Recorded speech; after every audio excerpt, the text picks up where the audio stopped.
Option দিয়া আছে দন্দুৱা দ্ৰোহৰ নেতৃত্ব কোন আছিল? চাৰিটা অপশন দিয়া আছে পিয়লি বৰুৱা, মণিৰাম দেৱান, হৰদত্ত আৰু বীৰ দত্ত এওঁলোকৰ এজনো নহয়। শুদ্ধ উত্তৰটো হ'ব অপশন চি, হৰদত্ত হ'ব কাৰেক্ট এনচাৰ আৰু বীৰ দত্ত। অপশন চি হ'ব কাৰেক্ট এনচাৰ। তো ফ্ৰেণ্ডছ, আজি মই আলোচনা কৰিম 5 তাৰিখে আহিবলগীয়া অসম পুলিচৰ SI পৰীক্ষাৰ বাবে 20টা ইম্পৰ্টেণ্ট ছিলেক্টেড কুৱেশ্যন, বহুত ইম্পৰ্টেণ্ট কুৱেশ্যন হয়। মই ছিলেক্টেড কুৱেশ্যন লৈ আহিছোঁ। গতিকে আপুনি যদি পৰীক্ষা দিবলৈ প্ৰিপাৰেশ্যন কৰি আছে তেতিয়াহ'লে আপোনাৰ বাবে এই ভিডিঅ'টো বহুত ইম্পৰ্টেণ্ট হয়। নেক্সট কুৱেশ্যনটো দিয়া আছে আহোম ৰাজত্বকালত বোৱা কটা বাধ্যতামূলক আছিল। কোনে ইয়াক বাধ্যতামূলক কৰিছিল? ৰুদ্ৰসিংহ, অতুন বৰগোহাঁই, মমাই তামুলী, প্ৰতাপ সিংহ। কাৰেক্ট এনচাৰ হ'ব অপশন চি, মমাই তামুলী হ'ব শুদ্ধ উত্তৰ। নেক্সট কুৱেশ্যনটো দিয়া আছে স্বদেশী আন্দোলন কেতিয়া আৰম্ভ হৈছিল? অসহযোগ আন্দোলনৰ সময়ত, চিভিল ডিছ অবিডিয়েণ্ট মুভমেণ্টৰ সময়ত, বেংগল পৃথকীকৰণ বিৰোধী আন্দোলনৰ সময়ত, খিলাফত আন্দোলনৰ সময়ত। স্বদেশী আন্দোলন হৈছিলে 1905 চনত। গতিকে 1905 চনত বেংগল পৃথকীকৰণ বিৰোধী আন্দোলন হৈছিলে। অপশন চি হ'ব কাৰেক্ট এনচাৰ। বংগ বিভাজন হৈছিলে কিমান চনত? 1905 চনত। গতিকে অপশন চি হ'ব কাৰেক্ট এনচাৰ। নেক্সট কুৱেশ্যনটো দিয়া আছে ইংৰাজ শাসকসকলে ভাৰতত শিক্ষাৰ এটা নতুন পদ্ধতি প্ৰৱৰ্তন কৰিছিল কাৰণ তেওঁলোকে বিচাৰিছিল কোম্পানীৰ বাবে কাম কৰিবলৈ এক শ্ৰেণীৰ কৰ্মচাৰী সৃষ্টি কৰিব, স্বশাসনৰ বাবে ক্ষমতা সৃষ্টি, খ্ৰীষ্টান মিছনেৰীৰ কামক উদগনি যোগাবলৈ, বৈজ্ঞানিক আৰু কাৰিকৰী উন্নয়নৰ সজাগতা সৃষ্টি কৰিবলৈ। তেওঁলোকে বিচাৰিছিল কোম্পানীৰ বাবে কাম কৰিবলৈ এক শ্ৰেণীৰ কৰ্মচাৰীৰ সৃষ্টি কৰিব বিচাৰিছিল। অপশন এ হ'ব কাৰেক্ট এনচাৰ। নেক্সট কুৱেশ্যনটো দিয়া আছে তলত উল্লেখ কৰা কোনজনৰ সমাধি ভাৰতত নাই? হুমায়ুন, আকবৰ, জাহাংগীৰ, ইমাদ উদ্দৌলা। গতিকে হুমায়ুন, আকবৰ আৰু ইমাদ উদ্দৌলাৰ সমাধি ভাৰতত আছে। গতিকে জাহাংগীৰৰ সমাধি ভাৰতত নাই। জাহাংগীৰৰ সমাধি আছে পাকিস্তানত। নেক্সট কুৱেশ্যনটো দিয়া আছে ভাৰতবৰ্ষত দৰিদ্ৰতা আৰু ব্ৰিটিছ শাসন এখন কিতাপ আছিলে আৰু সেই কিতাপখন লিখিছিল কোনে লিখিছিল? দাদাভাই নৌৰোজী, চৰ্দাৰ পেটেল, মহাত্মা গান্ধী, মদন মোহন মালব্য। কাৰেক্ট এনচাৰ হ'ব অপশন এ, দাদাভাই নৌৰোজীয়ে লিখিছিল। নেক্সট কুৱেশ্যনটো দিয়া আছে আকবৰে দিন ইলাহি স্থাপন কৰিছিল মুখ্যতঃ কাৰণ কি আছিল? বিশেষ আৰু ভাতৃত্ব স্থাপন কৰিবলৈ, গোষ্ঠী আৰু সাম্প্ৰদায়িক সম্প্ৰীতিৰ হকে, মহান ব্যক্তি হ'বলৈ, হিন্দু আৰু মুছলিমসকলৰ মাজত প্ৰভেদ দূৰ কৰিবলৈ। তেওঁ দিন ইলাহি স্থাপন কৰাৰ মুখ্যতঃ কাৰণ আছিলে বিশ্বাস আৰু ভাতৃত্ব স্থাপন কৰিবলৈ। অপশন এ হ'ব কাৰেক্ট এনচাৰ। নেক্সট কুৱেশ্যনটো দিয়া আছে ইনকলাব জিন্দাবাদ ধ্বনি কোনে দিছিল? প্ৰধানকৈ আমি সকলোৱে প্ৰায়ভাগ সকলোৱে বিশ্বাস কৰে ইনকলাব জিন্দাবাদটো ভগত সিঙে দিছিলে।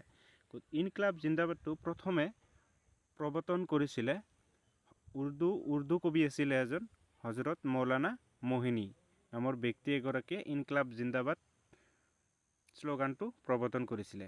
কিন্তু তাৰ পিছত ভগত সিঙে তাৰ লেখনিৰ জৰিয়তে আৰু বিভিন্ন ভাষণৰ জৰিয়তে ভগত সিঙে এই ধ্বনিটো ইনকলাব জিন্দাবাদ শ্লোগানটো জনপ্ৰিয় কৰি তুলিছিল।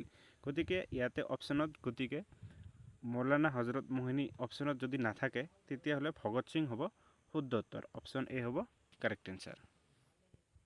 নেক্সট কুৱেশ্যনটো দিয়া আছে নেপোলিয়নৰ মৃত্যু হোৱা আটলাণ্টিকৰ দ্বীপটোৰ নাম আছিল Saint Louis, Saint Helena, Corsica, এলবা।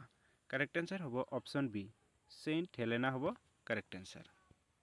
Next কুৱেশ্যনটো দিয়া আছে 1883 চনত চিকাগোত অনুষ্ঠিত বিশ্বধৰ্মীয় অধিৱেশনত কোনে প্ৰতিনিধিত্ব কৰিছিল?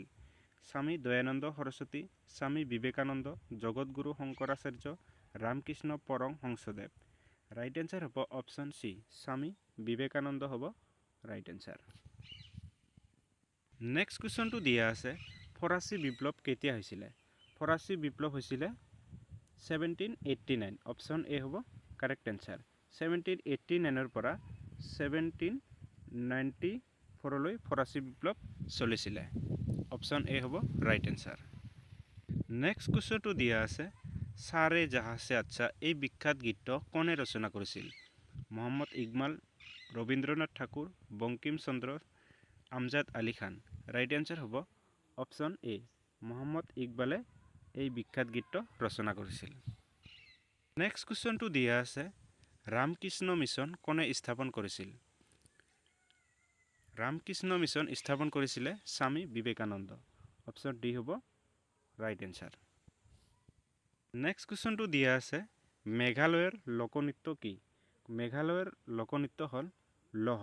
অপশ্যন ক হ'ব ৰাইট এনচাৰ। নেক্সট কুৱেশ্যনটো দিয়া আছে শৰাইঘাট দলঙৰ পুৰণি নাম কি? শৰাইঘাট দলঙৰ পুৰণি নাম কি আছিল? শৰাইঘাট সেতু, ব্ৰহ্মপুত্ৰ দলং, পুৰণি শৰাইঘাট সেতু এটাও নহয়। ৰাইট এনচাৰ হ'ব অপশ্যন গ ব্ৰহ্মপুত্ৰ দলং হ'ব ৰাইট এনচাৰ। নেক্সট কুৱেশ্যনটো দিয়া আছে আহোম প্ৰথমতে হোৱা বিবাহক কি বুলি কোৱা হয়? আহোম প্ৰথমতে হোৱা বিবাহক কোৱা হয় চকলং। অপশ্যন এ হ'ব ৰাইট এনচাৰ। নেক্সট কুৱেশ্যনটো দিয়া আছে কোনে ভূপেন হাজৰিকাক সুধাকণ্ঠ উপাধি প্ৰদান কৰিছিল? Atul Chandra Hazarika, doctor Dhrubajyoti Bora, Lakshminath Bezbaroa, Satyanath Bora. Right answer হ'ব অপশ্যন এ অতুল চন্দ্ৰ হাজৰিকাই প্ৰদান কৰিছিল। নেক্সট কুৱেশ্যনটো দিয়া আছে আলেকজেণ্ডাৰ ক'ৰ ৰজা আছিল? মেচিডোনিয়া, ইংলেণ্ড, চীন, পাৰ্চিয়া। আলেকজেণ্ডাৰ এও আছিলে মেচিডোনিয়াৰ ৰজা। অপশ্যন এ হ'ব শুদ্ধ উত্তৰ। নেক্সট কুৱেশ্যনটো দিয়া আছে ভাৰতত ডাক টিকট কোনে প্ৰচলন কৰিছিল? Lord Ripon, lord Liton, lord Mountbatten, lord Dalhousie. Right answer হ'ব অপশ্যন ডি লৰ্ড ডেলহাউচিয়ে ভাৰতত প্ৰথমে ডাক টিকটৰ প্ৰৱৰ্তন কৰিছিল। নেক্সট কুৱেশ্যনটো দিয়া আছে ডুৰণ্ট লাইন অৰ্থাৎ ডুৰণ্ট ৰেখা কোন দুখন দেশৰ মাজত আছে? ভাৰত চীন, ভাৰত পাকিস্তান, আফগানিস্তান, ভাৰত আৰু নেপাল, ভাৰত আৰু পাকিস্তান। ডুৰণ্ট ৰেখা আছে পাকিস্তান আৰু আফগানিস্তানৰ মাজত। পাকিস্তান আৰু আফগানিস্তানৰ মাজত হ'ব ডুৰণ্ট ৰেখা আছে। আৰু ভাৰত আৰু পাকিস্তানৰ মাজত আছে ৰেড ক্লিফ লাইন। আৰু ভাৰত আৰু চীনৰ মাজত আছে মেকমোহন লাইন। গতিকে বহুত ইম্পৰ্টেণ্ট পইণ্ট হয়, আপোনালোকে মনত ৰাখিব। তো ফ্ৰেণ্ডছ আজিৰ ভিডিঅ'টো ইমানতেই অন্ত পৰিলে। ভিডিঅ'টো চাই কেনে লাগিলে কমেণ্ট কৰি জনাব আৰু যদি ছাবস্ক্ৰাইব কৰা নাই প্লিজ ছাবস্ক্ৰাইব কৰিব। জয় আই অসম।